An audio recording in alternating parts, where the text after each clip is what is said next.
Hello students, how are you. Easy programming के channel में खुश आमदीद। जो स्टूडेंट्स चैनल पर न्यू हैं वो चैनल को सब्सक्राइब कर लें और बेल आइकन के बटन को प्रेस कर लें ताकि आप आने वाली मजीद न्यू वीडियोस से बाखबर रहें और आपको वीडियोस आसानी से मिल सके। चलते हैं आज के हमारे टॉपिक की तरफ। आज का हमारा टॉपिक है arithmetic operations on matrices. Matrices पर अरिथमेटिक ऑपरेशंस यानी कि हम आज डिस्कस करने वाले हैं मैट्रिसेस पर addition, subtraction, multiplication, division and exponentiation यानी कि पावर। तो सबसे पहले हम डिस्कस कर लेते हैं multiplication, addition and subtraction. Addition और सब्ट्रैक्शन दो मैट्रिसेस की तभी हो सकती है जब दोनों का ऑर्डर सेम होगा, यानी कि पहले के नंबर ऑफ रोज दूसरे के नंबर ऑफ रोज के इक्वल होना चाहिए और पहले के नंबर ऑफ कॉलम दूसरे के नंबर ऑफ कॉलम के इक्वल होना चाहिए। फिर ये दो मैट्रिसेस आपस में ऐड और सब्ट्रैक्ट की जा सकती हैं। और एडिशन और सब्ट्रैक्शन कैसे टेक प्लेस लेती है, पहले का जो सा एलिमेंट होगा, जो भी अगर हम कहते हैं 1 by 1 एलिमेंट है, फर्स्ट रो फर्स्ट कॉलम का एलिमेंट है, तो वो दूसरे के फर्स्ट रो फर्स्ट कॉलम का जो एलिमेंट होगा उसी में ऐड और सब्ट्रैक्ट होगा, यानी कि कॉरस्पॉन्डिंग पोजीशंस पर जो एलिमेंट होते हैं वो ऐड और सब्ट्रैक्ट होते हैं। जैसे मैं एक मैट्रिक्स ले लेता हूं, एक में 4 5 और 1 4, ठीक हो गया। ये मेरे पास 2 by 2 की मैट्रिक्स हो गई। एल हो गया था ये एक ही जगह पे। ए में मैं एलिमेंट ले लेता हूं 4 5 और एलिमेंट ले लेता हूं 7 8। ये 1 नहीं था, यहाँ पे एल था, इस वजह से इसने एरर दे दिया। एल तो हम यहाँ पे लिख नहीं ना सकते क्योंकि एल को डिफाइन नहीं किया हुआ। ये हो गया 4 5 7 8, ये एक मैट्रिक्स बन गया। दूसरे मेरे पास मैट्रिक्स बना लेता हूं मैं 4 6 8 8 एंड 9, ठीक हो गया। अब इन दोनों का ऑर्डर क्योंकि सेम है तो हम इसको ऐड और सब्ट्रैक्ट कर सकते हैं। a प्लस बी भी हो जाएगा और a माइनस बी भी हो जाएगा, a माइनस बी भी हो जाएगा, ठीक है। तो इसमें हम देख सकते हैं जो हम कर रहे हैं ऐड और सब्ट्रैक्ट किया है तो क्या हुआ है, पहले रो में पहले वाला एलिमेंट, पहले में पहला एलिमेंट ऐड करेंगे 4 होगा, दूसरे में दूसरा एलिमेंट ऐड करेंगे 5 और 6 11 बनेगा, 8 एंड 11। कॉरस्पॉन्डिंग पोजीशंस पर जो एलिमेंट होते हैं वो ऐड और सब्ट्रैक्ट होते हैं, ठीक है। अब देखते हैं मल्टीप्लिकेशन। मल्टीप्लिकेशन में हमारे पास क्या होता है, दो जो हमारे पास अरेज होती हैं वो तभी आपस में मल्टीप्लाई हो सकती हैं जब पहले के नंबर ऑफ कॉलम दूसरे के नंबर ऑफ रोज के बराबर हो। जब पहले का नंबर ऑफ कॉलम दूसरे के नंबर ऑफ रोज के बराबर हो, यानी कि मेरे पास एक मैट्रिक्स है ए जिसका ऑर्डर क्या है, एक मैट्रिक्स ए है। ए का ऑर्डर मेरे पास क्या है, ए का ऑर्डर है मेरे पास, मैं कह देता हूं m by n, m by n मेरे पास ऑर्डर है। तो दूसरी जो मेरे पास मैट्रिक्स है b, उसका ऑर्डर क्या होना चाहिए, b का ऑर्डर होना चाहिए n बाय q, यानी कि पहले के नंबर ऑफ रोज कुछ भी हो सकती है, दूसरे के नंबर ऑफ कॉलम्स कुछ भी हो सकते हैं, लेकिन मल्टीप्लाई तब ही होगा जब पहले के नंबर ऑफ कॉलम और दूसरे के नंबर ऑफ रोज आपस में इक्वल हो। यानी कि इसके जो बाद में जो इसके ऑर्डर में जो बाद में आता है और दूसरे के ऑर्डर में पहले जो आता है वो दोनों चीजें सेम होनी चाहिए। और इसके बाद जो हमारे पास आंसर आएगा उसका ऑर्डर क्या होगा, उसका ऑर्डर होगा m बाय q, यानी कि पहले के नंबर ऑफ रोज जितनी होंगे आंसर में उतनी रोज आएंगी और दूसरे के नंबर ऑफ कॉलम में जितने नंबर ऑफ कॉलम जितने होंगे आंसर में उतने कॉलम आएंगे, ठीक है। अब मैं एक मैट्रिक्स ले लेता हूं ए जिसमें एलिमेंट है 3 5। स्क्वायर मैट्रिक्स तो आपस में मल्टीप्लाई हो सकते हैं अगर दोनों का ऑर्डर सेम हो, स्क्वायर मैट्रिक्स मल्टीप्लाई हो जाती है, यानी कि एक 3 by 3 की है तो दूसरी भी 3 by 3 होगी तो वो आपस में मल्टीप्लाई हो जाएंगे और दोनों का आंसर भी हमारा जो होगा उसका ऑर्डर भी 3 by 3 होगा, ठीक है। स्क्वायर मैट्रिक्स में तो देख लेंगे अगर 3 नंबर ऑफ रोज और दूसरे का नंबर ऑफ रोज बराबर है तो वो मल्टीप्लाई हो जाएगा। ये ले लेते हैं 4 7 9 ले 7 4 7 8 ले लिया। इसके बाद हम एक मैट्रिक्स लेते हैं बी और बी जिसमें हम एलिमेंट रखेंगे, इसमें नंबर ऑफ रोज 3 है तो उसका नंबर ऑफ इसका नंबर ऑफ कॉलम 3 है तो उसका नंबर ऑफ रोज 3 होनी चाहिए, नंबर ऑफ रोज 3 होनी चाहिए तभी ये मल्टीप्लाई हो सकता है, ठीक है।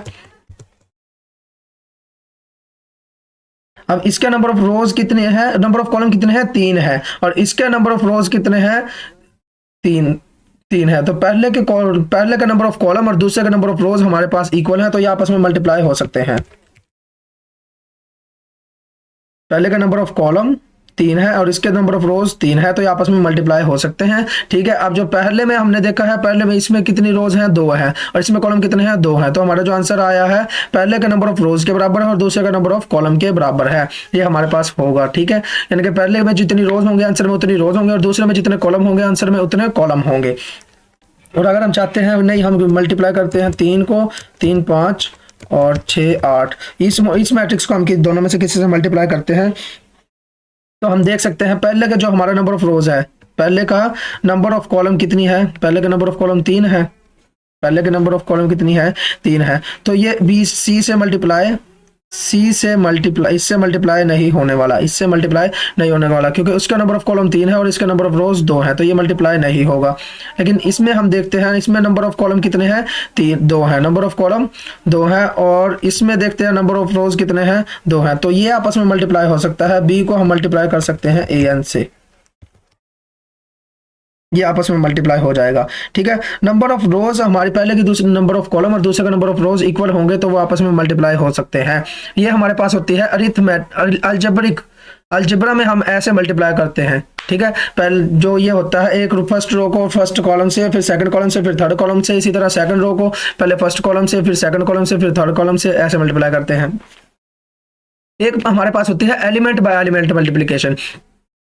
उसमें क्या होता है, एलिमेंट बाय एलिमेंट मल्टीप्लिकेशन के लिए हमारे पास सेम रूल होता है कि उनका नंबर ऑफ, उनका जो ऑर्डर होगा वो सेम होना चाहिए। यानी कि एक मैट्रिक्स अगर मेरे पास 2/3 की है तो दूसरी भी 2/3 की होनी चाहिए, तभी हमारे पास एलिमेंट बाय एलिमेंट मल्टीप्लिकेशन हो सकती है। यानी कि एक मैट्रिक्स मेरे पास जो ए है वो मेरे पास 2/3 ऑर्डर की है, तो दूसरी मैट्रिक्स मेरे पास क्या होनी चाहिए, वो भी 2/3 की ऑर्डर की होनी चाहिए। मुझे पता था बी का जो मेरे पास ऑर्डर है वो है 3/2, तो मैं उसका अगर ट्रांसपोज ले लूंगा, उसका अगर मैं ट्रांसपोज ले लूंगा तो मेरे पास जो मैट्रिक्स बनेगी उसका ऑर्डर क्या होगा, 2/3 होगा।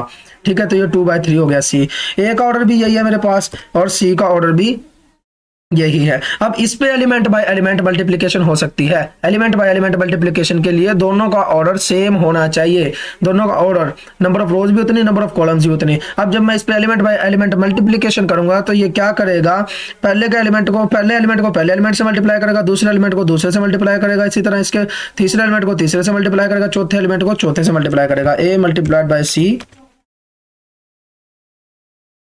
अब ये मल्टीप्लाई में कर दिया है, लेकिन हमने करनी थी एलिमेंट बाय एलिमेंट मल्टीप्लिकेशन। तो एलिमेंट बाय एलिमेंट मल्टीप्लिकेशन करने के लिए मल्टीप्लाई से पहले हम डॉट लगाएंगे, मल्टीप्लाई से पहले हम डॉट लगाएंगे। ठीक है, मल्टीप्लिकेशन करनी है या डिवीजन करनी है, हम क्या करेंगे, डॉट लगाएंगे। इसी तरह एक्सपोनेंशिएशन करनी है तो भी हम डॉट लगाएंगे।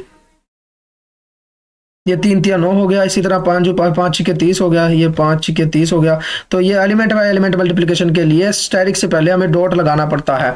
सिंपल अगर सिंपल मल्टीप्लिकेशन लगाएंगे तो उसका मतलब क्या है, सिंपल स्टैटिक लगाएंगे तो इसका मतलब क्या है, अल्जेब्रिक मल्टीप्लिकेशन है, जो हम अलजेब्रा में मल्टीप्लाई करते हैं। फर्स्ट रो को फर्स्ट कॉलम से, फर्स्ट रो को सेकंड कॉलम से, फर्स्ट रो को थर्ड कॉलम से, इसी तरह सेकंड रो को फर्स्ट कॉलम से, सेकंड रो को सेकंड कॉलम से। ठीक है, और अगर हम डॉट लगाते हैं तो इसका मतलब है एलिमेंट बाय एलिमेंट मल्टीप्लिकेशन। और एलिमेंट बाय एलिमेंट मल्टीप्लिकेशन के लिए हमारे पास ऑर्डर का सेम होना जरूरी है। इसी तरह हमारे पास होता है डिवीजन का केस। डिवीजन में भी हमारे पास 2 तरह की डिवीजन होती है, element by element division and element by, और वो अलजेब्रिक जोन से हमारे पास डिवीजन होती है वो वाली होगी। पहले हम एलिमेंट बाय एलिमेंट देख लेते हैं। एलिमेंट बाय एलिमेंट में क्या होगा, जो पहले का एलिमेंट है वो पहले से डिवाइड करेगा, दूसरे का एलिमेंट को दूसरे से डिवाइड करेगा। यानी कि ए डिवाइडेड बाय सी में करता हूं तो पहले एलिमेंट ए डिवाइडेड बाय सी, ये इसने वो कर दिया है, इनवर्स ले दिया है। वो हमें ये काम नहीं करना था, हमने ये हमारे पास वो हो गई है अलजेब्रिक डिवीजन हो गया। हमने क्या करना था, एलिमेंट बाय एलिमेंट करना था। और एलिमेंट बाय एलिमेंट के लिए हमने क्या लगाना है, डॉट लगाना है। डॉट लगाकर फिर ये करेंगे। अब ये एलिमेंट बाय एलिमेंट हुआ। इसने क्या किया है, 3 को 3 से डिवाइड किया, 1 आ गया। 5 को 6 से डिवाइड किया, 5 को 6 से डिवाइड किया, ये आ गया। इसके बाद जो वैल्यू थी उसको इससे डिवाइड किया, ये आ गया। यानी कि जो हमारे पास वैल्यू है पहले नंबर पर पहले से, उसको पहले नंबर वाली से डिवाइड करेगा, दूसरे नंबर वाली को दूसरे नंबर वाली से डिवाइड करेगा, तीसरे नंबर वाली को तीसरे नंबर वाली से डिवाइड करेगा। ये जो हमने किया है ये हमारे पास अलजेब्रिक डिवीजन हो गई थी इस केस में, ए डिवाइडेड बाय सी। अगर आप ए डिवाइडेड बाय सी करना चाहते हैं तो यानी कि एलिमेंट बाय एलिमेंट आप करना चाहते हैं डिवीजन, तो उसके लिए डॉट लगाना जरूरी है। मैंने पहले डॉट नहीं लगाया था तो इसने वो डिवीजन वाला काम कर दिया। उसमें हम देखते हैं वो अलजेब्रिक में क्या होता है।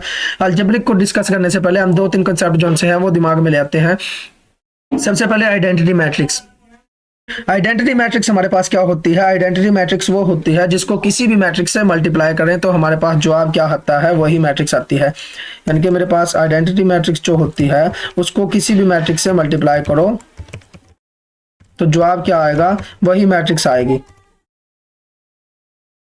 वही मैट्रिक्स आने वाली है। ठीक है, आइडेंटिटी मैट्रिक्स हमारे पास ये होती है। और जो हमारे पास इनवर्स होता है वो क्या होता है, इनवर्स जो हमारे पास होता है, इनवर्स होगा ए का इनवर्स, वो ए का इनवर्स बी होगा और बी का इनवर्स ए होगा। अगर दोनों को मल्टीप्लाई करने से हमारे पास आंसर क्या आ जाता है, identity matrix. Identity matrix, identity का काम क्या होता है, उसको किसी भी चीज से मल्टीप्लाई करो वही आता है, ठीक है। और अगर दो चीजें आपस में एक दूसरे का इन्वर्स तब होती है जब दोनों को मल्टीप्लाई करो, तो हमारे पास आंसर में आइडेंटिटी आनी चाहिए, ठीक है। अब जो हमारे पास जो इन्वर्स हमें होता है, इन्वर्स हम लेते हैं दो तरह से, लेफ्ट डिवीजन के जरिए और राइट डिवीजन के जरिए। वो फॉलो करता है किस बात को, कि अगर हमारे पास लेफ्ट साइड से इनवर्स मल्टीप्लाई हो रहा है तो लेफ्ट डिवीजन, और राइट साइड से मल्टीप्लाई हो रहा है तो राइट डिवीजन लेंगे। यानी कि हमने इनवर्स कब लेना होता है, जब हम इक्वालिटी को सोल्व करना हो, इक्वेशंस को सोल्व करना हो। तो जैसे मेरे पास एक मैट्रिक्स की इक्वालिटी है ए, मैं करता हूं A multiplied by x is equal to B. इसमें मेरे पास x अननोन है, x मेरे पास क्या है, अननोन है। x का मुझे नहीं पता मालूम ये क्या है, तो मैं क्या करूंगा, x का मुझे नहीं पता मालूम ये क्या है, तो फिर मैं क्या करूंगा, दोनों तरफ a इनवर्स से मल्टीप्लाई कर दूंगा, a के इनवर्स से मल्टीप्लाई कर दूंगा, a के इनवर्स ऑफ a से मल्टीप्लाई कर दूंगा, इनवर्स ऑफ a से मल्टीप्लाई करूंगा, और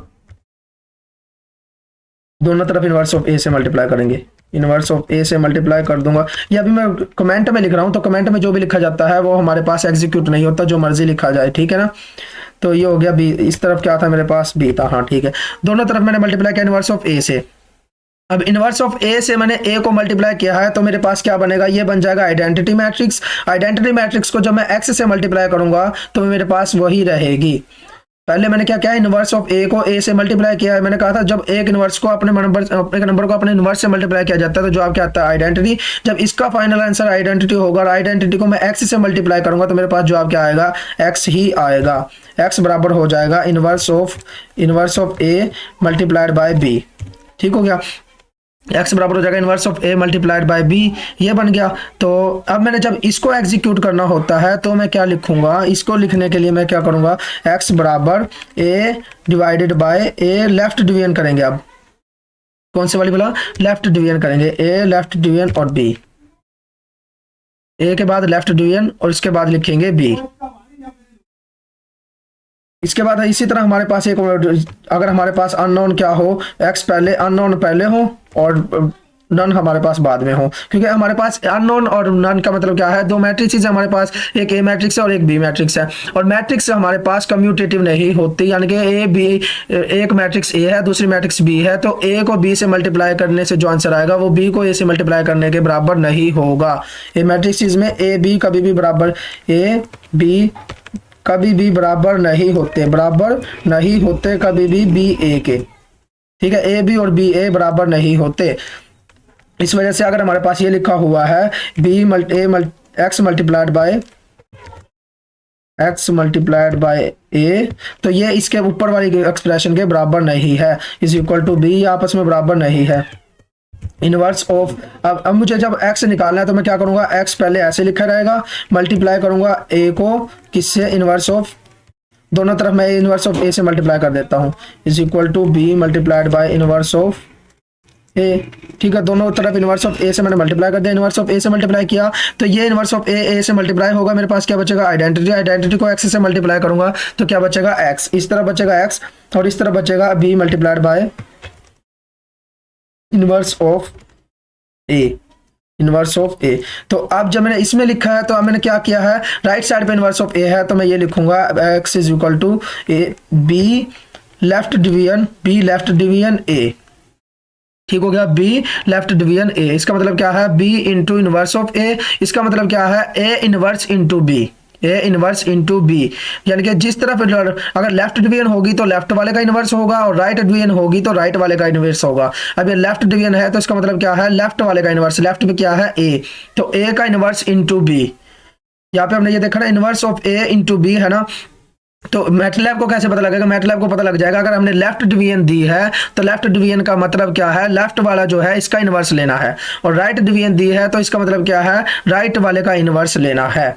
लेफ्ट डिवीजन और राइट डिवीजन में ये फर्क होता है। और इनवर्स क्या होता है ये हमने बता दिया था, एक मैट्रिक्स को दूसरे से मल्टीप्लाई करोगे तो वो उसका, एक मैट्रिक्स को दूसरे मैट्रिक्स से मल्टीप्लाई करने से अगर हमारे पास आइडेंटिटी आ जाए तो वो उसका इनवर्स होता है, ठीक हो गया। तो ये आपने बात जेन में रखनी है मैट्रिक्स इक्वेशंस को सोल्व करते हुए। अगर आपने ए इनवर्स को बी से मल्टीप्लाई करना है, लेफ्ट डिवीजन ही है वैसे तो ये डिवीजन ही है, यानी कि ए डिवीजन बी, ठीक हो गया। और लेफ्ट डिवीजन होती है और राइट डिवीजन, दो तरह की हमारे पास डिवीजन होती है, लेफ्ट डिवीजन और राइट डिवीजन। लेफ्ट डिवीजन का मतलब क्या है, लेफ्ट वाले का इनवर्स लेकर राइट वाले से मल्टीप्लाई कर दो, और राइट डिवीजन का मतलब क्या है, राइट डिवीजन का मतलब क्या है, राइट वाले का इनवर्स लेकर, राइट पे ए है तो ए का इनवर्स लेकर बी से मल्टीप्लाई कर देंगे।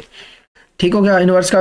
और इनवर्स हमने बता दिया ये होता है। इनवर्स हम मैटलैब में कैसे लेते हैं, मैटलैब में हम कर सकते हैं इनवर्स ऑफ ए, ऐसे करेंगे। और इनवर्स हमेशा स्क्वायर मैट्रिक्स का आता है। इनवर्स किसका होता है, स्क्वायर मैट्रिसेस का होता है। अगर मैं इधर लिखता हूँ इनवर्स ऑफ ए, तो ये मेरे पास नहीं होने वाला, क्योंकि जो मेरे पास ए मैट्रिक्स है वो मेरे पास स्क्वायर नहीं है, उसका ऑर्डर था 2/3। 2/3 का इनवर्स नहीं हो सकता मेरे पास, हमेशा मैट्रिक्स स्क्वायर होगी तो उसका ऑर्डर, तो उसका इनवर्स एग्जिस्ट करेगा, तो उसका इनवर्स निकाल सकते हैं हम।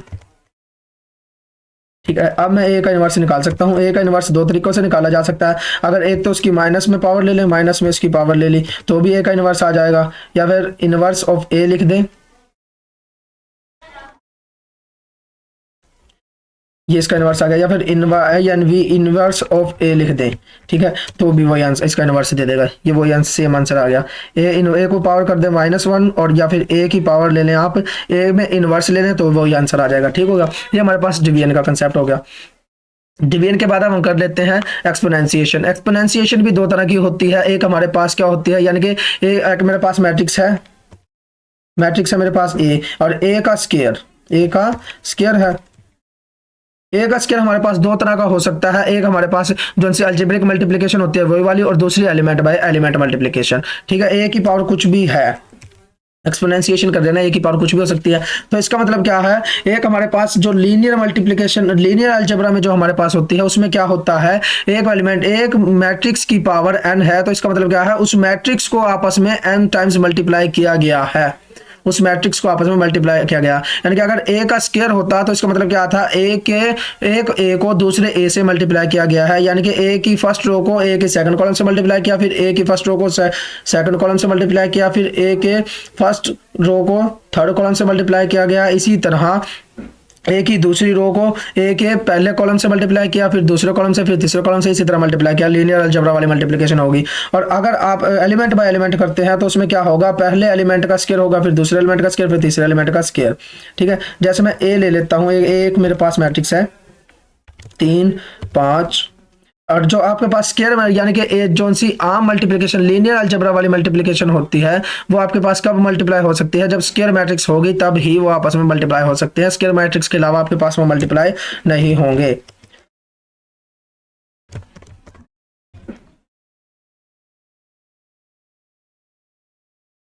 ये आपके पास ए मैट्रिक्स हो गई। अब मैं ए की पावर लेता हूं 2, तो इसका मतलब क्या है, ये लीनियर अलजेब्रा वाली मल्टीप्लिकेशन करेगा। क्या करेगा, फर्स्ट रो को फर्स्ट कॉलम से मल्टीप्लाई करेगा, यानी कि 3 को किससे मल्टीप्लाई करेगा, 3 को 3 से 9 हो जाएगा, 5 को 5 से 25, और इस 5 को 4 से 20 और 25 45, 45 और 9 54, 45 और 9 54 होने वाला था। 3 5 5, फर्स्ट रो को फर्स्ट कॉलम से मल्टीप्लाई करेगा। ए मेरे पास एक मैट्रिक्स हो गया। ए के बाद इसने क्या किया है, ए को 2 से मल्टीप्लाई कर दिया। ये तो हम मल्टीप्लिकेशन कर रहे हैं ना, तो इसमें हमारे पास एक्सपोनेंशिएशन का सैंपल क्या होता है, एक्सपोनेंशिएशन का सैंपल होता है upward directed angle. Upward directed angle जो होता है ये मल्टीप्लिकेशन का सैंपल होता है। ये तो मैंने क्या कर, वो ये पावर एक्सपोनेंशिएशन के लिए हमारे पास ये वाला सैंपल होता है। एक्सपोनेंशिएशन के लिए, इनके पावर के लिए हमारे पास ये वाला सैंपल होता है। और मैंने ये वाला जो सा सैंपल किया था, ये तो मल्टीप्लिकेशन था, यानी कि ए को 2 से मल्टीप्लाई कर देना है। इसमें क्या किया था, ये हमारे पास है, एक मैट्रिक्स को स्केलर से हमने मल्टीप्लाई किया है। एक मैट्रिक्स को जब भी किसी स्केलर से मल्टीप्लाई किया जाता है, उसमें क्या होता है, उस स्केलर को ए के तमाम एलिमेंट से मल्टीप्लाई कर दिया जाएगा। जब भी किसी मैट्रिक्स को किसी नंबर से मल्टीप्लाई किया जाता है, तो वो नंबर उस मैट्रिक्स के तमाम एलिमेंट से मल्टीप्लाई हो जाता है।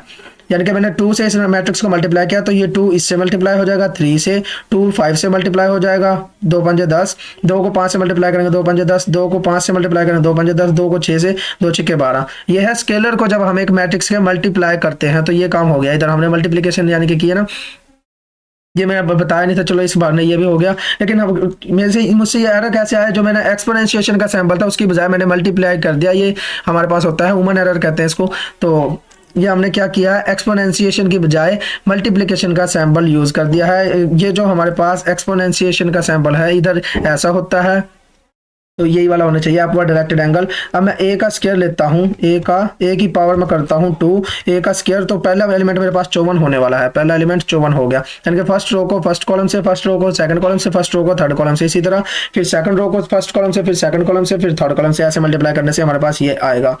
ये हमने क्या किया है, ए का लीनियर अलजेब्रा वाली पावर लिया, लीनियर अलजेब्रा वाली पावर। इसी तरह मैं ए की पावर 3 लेता हूं, तो इसका मतलब क्या होगा, जो मेरे पास ये आंसर आया है इस आंसर को ए से दोबारा मल्टीप्लाई कर दिया गया है, यानी कि 54 को मैंने दोबारा 3 से मल्टीप्लाई किया, फिर 70 को 5 से मल्टीप्लाई किया, 80 को 4 से मल्टीप्लाई किया, इन सारों को मल्टीप्लाई करने से जो आंसर आएगा वो ये बनेगा। ठीक है, ये हमारे पास है लीनियर अलजेब्रा वाली मल्टीप्लिकेशन। और एक होती है हमारे पास element by element exponentiation. Element by element exponentiation में क्या होगा, जो मैं पावर करूंगा, यानी कि एलिमेंट बाय एलिमेंट के लिए मेरे पास पहले डॉट लगाना पड़ेगा, डॉट लगाएंगे, डॉट के बाद जो हमने ऑपरेशन परफॉर्म करना वो लगाएंगे। एलिमेंट बाय एलिमेंट कोई भी काम करना है उसके लिए पहले डॉट लगाना है, ताकि पता लग जाए ये हमारे पास एलिमेंट बाय एलिमेंट ऑपरेशन होने वाला है। एलिमेंट के बाद, इसके डॉट के बाद आप स्टैटिक लगाएंगे तो उसका मतलब element by element multiplication, division लगाएंगे तो element by element division, and exponentiation लगाएंगे तो एलिमेंट बाय एलिमेंट एक्सपोनेंशिएशन। अब मैं इसको रेज टू पावर 2 कर देता हूं, तो ये क्या करेगा, उसके तमाम एलिमेंट को पावर 2 कर देगा। 3 था, 3 की पावर 9, 5 था, 5 की पावर 9, 5 था, 5 की पावर 9 हो गई। इसी तरह ये 5 था, 5 की पावर 25 होगी, इधर 6 होगा, इधर 7 होगा, उनकी सारों की पावर इसने 2 कर दी। ये थी हमारे पास एलिमेंट बाय एलिमेंट एक्सपोनेंशिएशन, जब हमने इसकी पावर 2 की। इसी तरह हम एलिमेंट बाय एलिमेंट एक्सपोनेंशिएशन दो मैट्रिसेस की भी कर सकते हैं, दो मैट्रिसेस की भी कर सकते हैं। मैं बी एक मैट्रिक्स ले लेता हूं, जो क्या है, बी ए का ट्रांसपोज है, बी ए का ट्रांसपोज है, और ए को मैं एज इट इज प्रिंट कर देता हूं। ये मेरे पास बी है और ये ए है, तो हम इसकी एलिमेंट बाय एलिमेंट एक्सपोनेंशिएशन ऐसे भी कर सकते हैं, ए रेज टू पावर बी। तो ये क्या करेगा, पहले एलिमेंट की बी के ए के पहले एलिमेंट की पावर क्या लेगा, ए के पहले एलिमेंट की पावर ये लेगा, एलिमेंट बाय एलिमेंट करना था, ए के पहले एलिमेंट की पावर 3 लेगा, दूसरे एलिमेंट की पावर 5 लेगा, तीसरे एलिमेंट की पावर क्या लेगा, 4 लेगा। तो ये हो जाएगी एलिमेंट बाय एलिमेंट एक्सपोनेंशिएशन। ये इसने क्या किया, ए का पहला एलिमेंट 3 है, बी का एलिमेंट पहला 3 है, यानी कि ए के पहले एलिमेंट की पावर क्या होगी, बी का पहला एलिमेंट, 3 की पावर 3 27। इसी तरह ए का पहला एलिमेंट क्या है, 5, और इस पे इसकी पावर कितने ली है, 5 ही लेगा, क्योंकि बी का दूसरा एलिमेंट क्या है, 5। तो ए के दूसरे एलिमेंट की पावर बी का दूसरा एलिमेंट बना, तो 5 की पावर 5 3125 हो गया।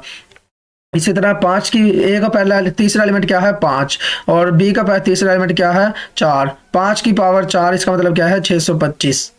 तो ये हमारे पास हो गई एलिमेंट बाय एलिमेंट एक्सपोनेंशिएशन। ये एलिमेंट बाय एलिमेंट एक्सपोनेंशिएशन किस केस में है, मैट्रिसेस की मल्टीप्लिकेशन में, और ये हमारे पास क्या है, स्केलर के साथ, जब हमने मल्टीप्लाई स्केलर की वो की है, एक्सपोनेंशिएशन की है, जब हमने एक्सपोनेंट में एक स्केलर लिया है। इसी तरह हम मल्टीप्लिकेशन कर सकते हैं एक स्केलर से, एक मल्टीप्लिकेशन की है इस स्केलर से मल्टीप्लाई करेंगे तो क्या होगा, वो स्केलर, वो एलिमेंट, वो स्केलर उस मैट्रिक्स के तमाम एलिमेंट से मल्टीप्लाई हो जाएगा। ठीक हो गया। इसी तरह डिवाइड करेंगे, डिवाइड भी हो जाएगा, ऐड करेंगे, ऐड भी हो जाएगा। किसी स्केलर को जब किसी मैट्रिक्स पर अरिथमेटिक ऑपरेशन परफॉर्म किया जाता है किसी स्केलर के जरिए किसी मैट्रिक्स पर, तो वो तमाम उनमें परफॉर्म हो जाता है, मल्टीप्लाई में भी, डिवाइड में भी, एक्सपोनेंशिएशन में भी। एडिशन में नहीं होगा, ना एडिशन में ना सब्ट्रैक्शन में, सिर्फ मल्टीप्लिकेशन, डिवीजन एंड एक्सपोनेंशिएशन में ये काम होता है। ठीक हो गया।